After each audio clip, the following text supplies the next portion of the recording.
Welcome to the deep dive. Today, we're embarking on really a crucial deep dive into qualifying for Social Security Disability Insurance, SSDI, especially if you're navigating life with diabetes. Our mission here is to try and cut through some of the complexity, provide a clearer pathway, particularly if your diabetes has become so debilitating it genuinely impacts your ability to work. And if you're dealing with that persistent fatigue, maybe vision issues or nerve pain from diabetes, look, you are absolutely not alone.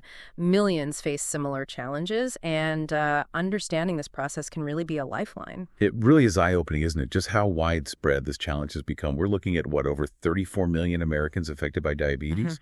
And right here in Virginia, the prevalence is hovering around 11, maybe 12% of the adult population. And what's concerning is we're seeing those rates actually climbing, not just in Virginia, but, across neighboring states too, Maryland, North Carolina, West Virginia. It's a significant and growing public health issue. Wow, that statistic is really sobering, and it definitely underscores why this deep dive is so critical today.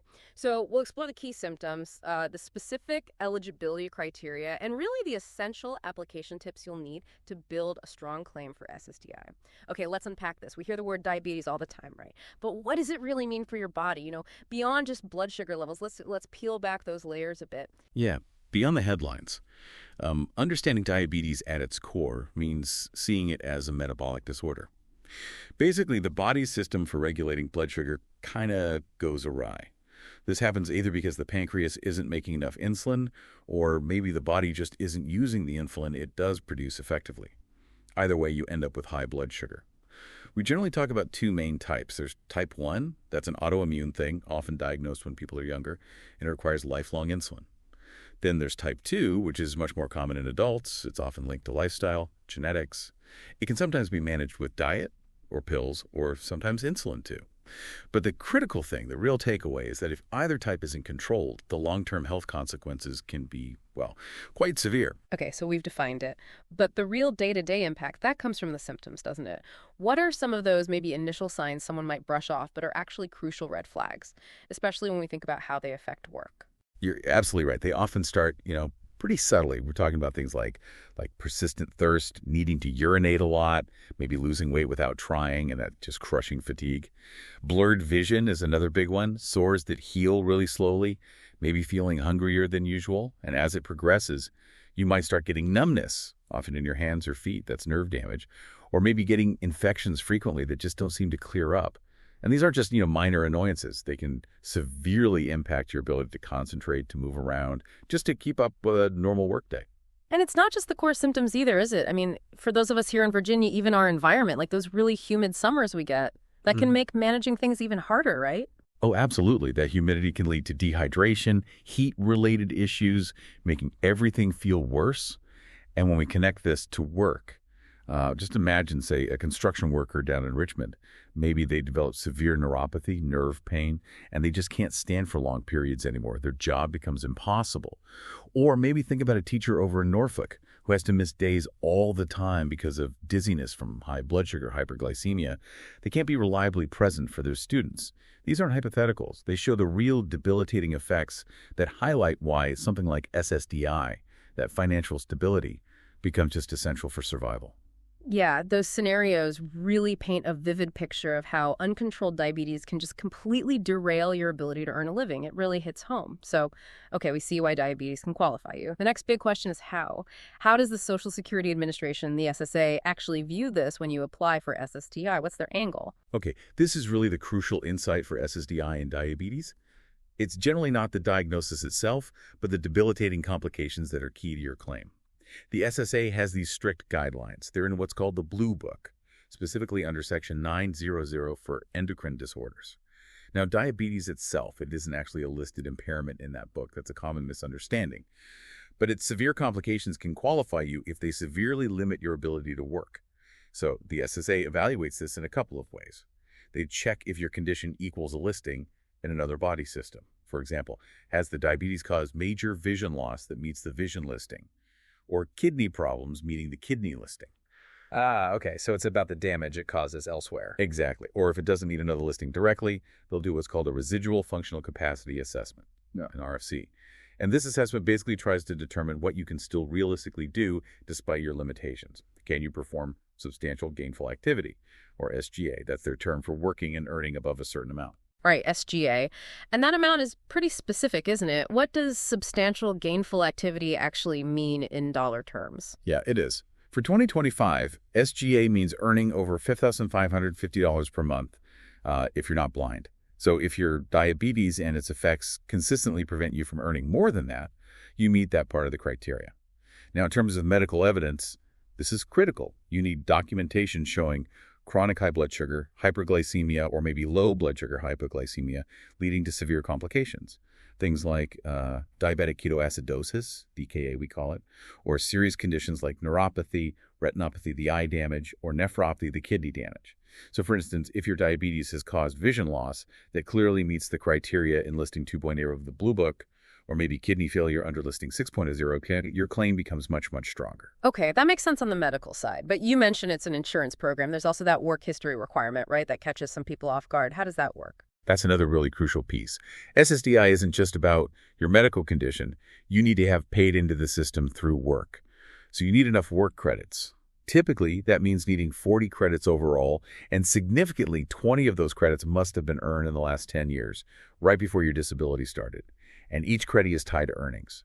For 2025, you get 1 credit for every $8,810 you earn, up to a maximum of 4 credits per year. Okay. And for folks here in Virginia, those initial applications, they're usually handled by local SSA offices, places like Virginia Beach or Alexandria.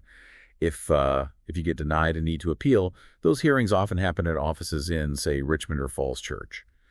But you need to be prepared for the timeline. Virginia's average wait time for just that initial decision is typically somewhere between 6 to 8 months. It takes time. And it's not just about the symptoms you have now, but also how long they're expected to stick around, correct? That duration factor is important too. Precisely. Yeah, your disabling symptoms must have lasted, or be expected to last, for at least 12 continuous months, or tragically be expected to result in death. It has to be a long-term significant impact. That distinction you made between just having diabetes and having complications that disable you seems really key. So leaning into that, what are the specific complications that really, tip the scales and make an SSDI claim much stronger, maybe even undeniable? Right, this is often where a claim really hinges. Chronic hyperglycemia, that persistently high blood sugar, can unfortunately lead to several really devastating complications. And these directly hit your ability to work. We're talking about neuropathy, that nerve damage causing pain, numbness, weakness, often in the hands and feet, makes it hard to walk, stand, use your hands. Retinopathy, which affects your vision, potentially even leading to blindness. Obviously, huge work implications there. Nephropathy, which is kidney disease, and it can progress all the way to kidney failure requiring dialysis. And also significant cardiovascular problems like heart disease, which can cause extreme fatigue or chest pain, limiting any kind of exertion. And then on the flip side, severe hypoglycemia, that dangerously low blood sugar, often from maybe too much insulin, that can cause seizures or chronic confusion. And those would be looked at under the neurological listings by the SSA.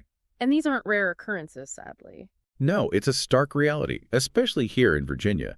In some rural areas, like you mentioned the Eastern Shore, diabetes prevalence can hit, 20.8%, and these complications become tragically common. We also see other qualifying issues, things like amputations, often resulting from poor circulation or infections that won't heal. Those fall under musculoskeletal listings, or severe persistent skin infections that just resist all treatment. Those might meet criteria under listing 8.00 for skin disorders. Each one of these, when it's severe enough, clearly shows the SSA how your ability to function is limited. You've laid out just how devastating these complications can be, but let's be really blunt here. How often do people actually fail to document these properly? What's the single biggest mistake you see that sinks an otherwise valid claim? That is such an excellent and vital question. Probably the single biggest mistake is assuming the SSA will just find all your records or connect the docs for you. They won't. You absolutely must be proactive. You need to document everything. Comprehensive lab results, detailed notes from your doctors, reports from specialists like endocrinologists or eye doctors, a full history of treatments and how well they worked or didn't work. Think of it like you're building a case, laying out a clear pathway. You're showing exactly how uncontrolled diabetes led directly to these specific, measurable functional limitations that stop you from working. Without that solid, robust evidence, even the most severe complications might just get overlooked by the SSA. Okay, that really hammers home the importance of proof. So we understand the medical side, the work credits. What about the actual application process itself? What's that maze like? Let's walk through the practical steps, especially for listeners in Virginia who might be considering applying. All right, the practical steps. The best place to start is usually online at ssa.gov, or you can call their main number. That's 1-800-772-1213. But before you even start filling anything out, gather your documents, everything. All your medical records related to diabetes and its complications, your detailed work history, proof of the diagnosis itself. Get it all together first. The process itself. It usually has several stages. You start with the initial application. If that's denied, which unfortunately happens a lot initially, there's a stage called reconsideration. If that's also denied, the next step is usually a hearing before an administrative law judge, an ALJ. And then if needed, there's a final review by the appeals council. And you really need to brace yourself for the reality. Initial denials are very common. Around 70%, maybe even more, are denied at first. But persistence, especially with a strong appeal, really does pay off for many people. You mentioned detailing how symptoms affect daily activities earlier. Let's talk about that function report. What's really important there? What kind of detail makes the biggest difference? Oh, the function report is absolutely critical and is often, I think, underestimated by applicants. This is your chance, in your own words, to tell the SSA exactly how your diabetes symptoms mess with every part of your daily life. We're talking about how they limit your ability to, say, walk, stand for periods, lift things, concentrate, even just manage personal care like bathing or dressing or interacting socially. Don't just write, "I feel tired." Explain how that fatigue translates. Like, maybe means you can only focus for 10 or 15 minutes at a time, or you need to lie down for several hours after doing a simple chore like grocery shopping. Be specific. Folks in Virginia might also be sent for medical evaluations through the state's Disability Determination Services, the DDS. And crucially, if your initial application gets denied, you have to appeal within 60 days. That deadline is strict. But again, be prepared for the wait. Here in Virginia, the average wait time just to get a hearing scheduled can be anywhere from 12 to 18 months. It's a long haul. Okay, so navigating this whole system sounds pretty daunting. If you want to give yourself the best possible shot, put your best foot forward. What are the absolute top tips for a successful application? Yeah, it can feel overwhelming. Based on handling countless cases, if you remember just one thing, maybe think of it as a kind of trinity for a strong claim. Prove, specify, and specialize. Let me break that down into, say, 7 essential tips. 1, prove everything. Keep meticulous, organized records, A1C levels, hospital stays, every doctor visit note. That's your bedrock. 2, get specialist input. A statement from your endocrinologist, the diabetes specialist, that carries a lot of weight. They can detail the severity and how it limits you. 3, specify limitations. Don't be vague. Explain precisely how fatigue or pain or blurred vision or neuropathy stops you from doing specific work tasks, sitting long hours, lifting certain weights, maintaining concentration. Connect the symptom to the work limitation. 4, check your work credits. Before you even apply, log into your My Social Security account online. Verify you meet the work credit rules. It's easy and saves potential trouble later. That's a good practical one. Definitely. 5, prepare for consultative exams. The SSA might send you to one of their doctors. Go, be completely honest, be thorough about all your limitations. Don't try to minimize things or tough it out for the exam. 6, think about legal help early. Seriously, consider getting an attorney who specializes in disability claims. They know the system, the paperwork, the deadlines. They can build the case and often handle all the communication with the SSA for you. It can make a huge difference. And 7, track appeals relentlessly. If you get denied, appeal right away. Do not miss those critical 60-day deadlines. Every stage has its own timeline you need to follow. That prove, specify, specialize framework is really powerful. Thanks. Let's circle back home to Virginia again. Are there any unique local factors here that kind of influence diabetes or SSDI claims specifically in our state? There certainly are some local contexts, yeah. We mentioned diabetes affects about 800,000 adults here in Virginia. But what's really striking is seeing those much higher rates in certain areas like parts of Appalachia or the Eastern Shore, where prevalence can hit that 20.8% mark, often linked to socioeconomic factors, access to care, things like that. Now, while we have excellent state resources, like the Virginia Department of Health has diabetes management programs, for SSDI itself, it's crucial to remember the rules are federal. They apply the same way everywhere. However, a really important Virginia-specific tip: while you're waiting for that SSDI decision, which can take a long time, definitely look into Virginia's Medicaid expansion. It can provide vital healthcare coverage during that waiting period. That's really good advice. And just for a little perspective, comparing us to nearby states, Maryland sometimes processes claims a bit faster, North Carolina. Their denial rates tend to look pretty similar to ours here in Virginia. So while the rules are federal, the local experience can vary slightly. So what's really fascinating here is thinking about the bigger picture. This rise in claims, it's not just random, is it? You're saying there are clear trends tying this directly back to the broader health landscape. You're exactly right. It's not random at all. SSDI claims specifically for endocrine disorders, which is where diabetes mainly falls, they've actually gone up by about 5% in recent years. And that increase directly mirrors the rising number of people experiencing these severe, truly debilitating complications we've been talking about. And this has a huge financial impact, too. In 2025, with the cost of living adjustments, the average SSDI benefit is around $1,500 a month. For Virginians facing this, that's often a critical lifeline. Yep. Especially when you think that the average yearly medical cost just for managing diabetes can easily hit $10,000, even if you have decent insurance. Wow. Okay, so just to quickly recap then, we've journeyed through understanding what diabetes really is, how its complications can profoundly impact your life and your work. Then we dove deep into the SSA's specific criteria for SSDI, how they look at it. We stressed how vital it is to document those specific complications, the proof. And then we mapped out the application process step by step, including some key Virginia insights. And finally, we distilled those really practical, essential tips using that prove, specify, specialize idea to help you build the strongest possible claim. Exactly. And, knowledge is really most valuable when you can understand it and then apply it. So maybe this raises an important question for you listening right now. How might these insights change the way you think about managing your own health? Or maybe the information you'd gather if you are considering an SSDI application. What really stood out as the most critical point for you? And maybe something broader to think about.